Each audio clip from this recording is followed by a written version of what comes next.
So here's the deal, ladies and gentlemen. What is our controversy today that I haven't talked about on this channel yet? You probably be knowing I've been doing some podcasts on NFL stars that either wrapped up their career or jumped to the Montreal and Atlanta of the CFL, which was the marquee team of the Canadian Football League in the late 70s, early 80s, before the Edmonton Eskimos won all their consecutive Grey Cups. Now, this player is the best NFL player not to be in the NFL Hall of Fame. By rights, he's the greatest punt returner of my generation, even though certain players scored more touchdowns, but no one did it any better. No one did it more flamboyantly with basically appreciation of the dexterity and the talent that's needed to be a punt returner, although he was a good receiver as well. Of course, we have to be talking about the legendary Billy White Shoes Johnson. Now, William Arthur Johnson, born January 27th, 1952, played wide receiver and was again a kick return specialist in the NFL from 74 to 88, played one season in Montreal in 81.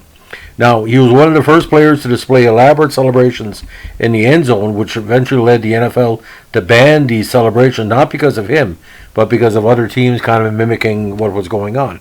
Now, born January 27th, 1952, in Marcus Hook, Pennsylvania. People say he's 5'9", 170. I would say he was more 5'7" and a half and about 165, because he was tiny, but he was fast. He came out of high school, Chichester, Bootwin, Pennsylvania, and graduated from Widener College. The NFL draft, he was taken one of the deepest picks ever in the NFL to go to such a career. In 1974, he was taken by the Houston Oilers. Get this, ladies and gentlemen, in the 15th round, 365th overall. Can you imagine?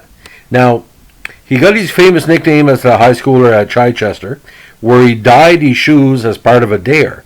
Ever since then, he's been referred to by his nickname. He was a very fast athlete, but his 5'9" size turned off prominent universities from recruiting him.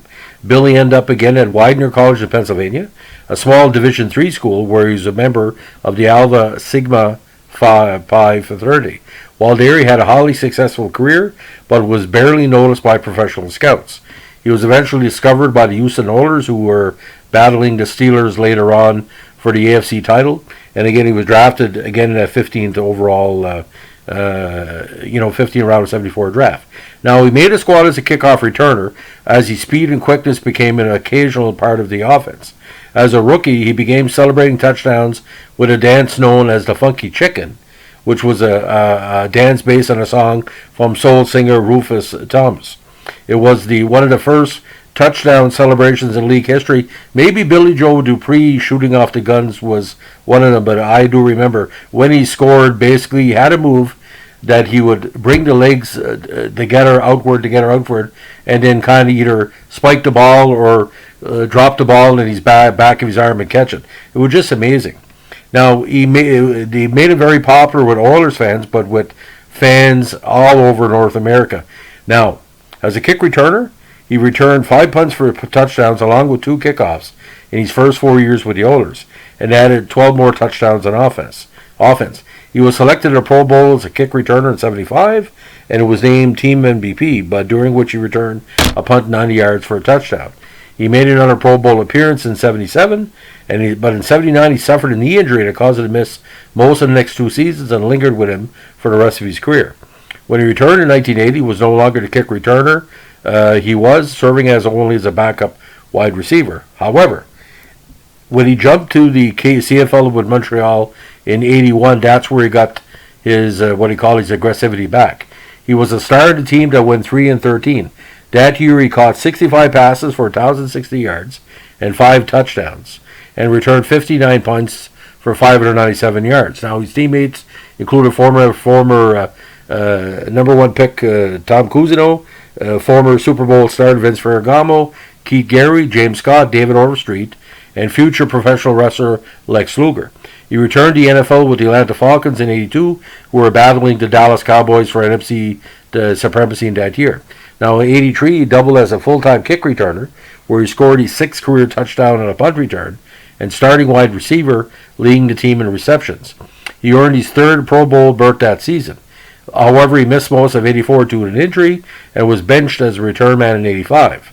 He was also forced to curtail his end zone dances after the NFL, better known as the No Fun League, instituted a rule against excessive and premeditated celebration.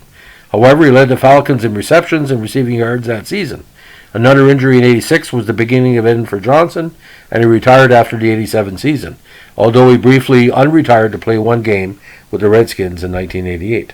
Now, Johnson has served time on the coaching ranks upon retirement, including as the assistant varsity football coach at Duluth High School in Duluth, Georgia.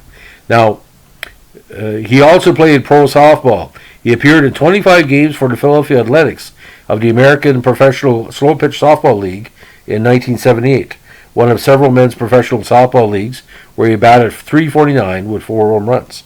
Now, in 94, Johnson was selected as a punt returner for the NHL 75th anniversary All-Star team. His days had widened and also earned him a selection into the College Football Hall of Fame. He was also inducted into the Philadelphia Sports Hall of Fame in 2018. He remains the only man selected to the NFL's 75th anniversary All-Star team not in the Pro Football Hall of Fame, and 25 years after the 75th anniversary team, he was again selected as a punt returner on the all-time team for the 100th anniversary and is still not in the Pro Football Hall of Fame. So I don't know what he has to do, because White Shoes, again, one of the most talented pound-for-pound athletes I've had the pleasure of covering. Now, again, his career: Houston 74 1980, Montreal in 81, Atlanta 82 87, Washington 88. Again, 3 Pro Bowls, 3 first team All-Pro, 75, 77, 83. NFL Comeback Player of the Year, 83. 75th Anniversary All-Time Team, 100th Anniversary All-Time Team, NFL All-Decades Team in 1970s and 1980s. Now, punt return yards, 3,317. Kickoff return yards, 2,941. Return touchdowns, 8. Receptions, 327. Receiving yards, 4,211. And receiving touchdowns, 25.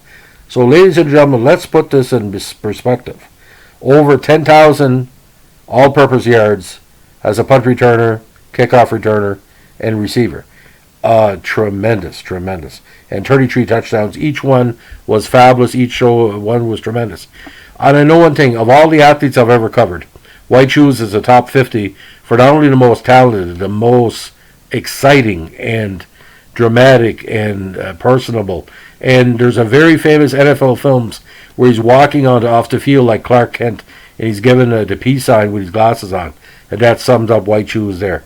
My God, what a pleasure to cover this guy. And the famous Hail Mary game where he caught the ball, I think, at the 6-yard line, and he had to jim and jive to get in.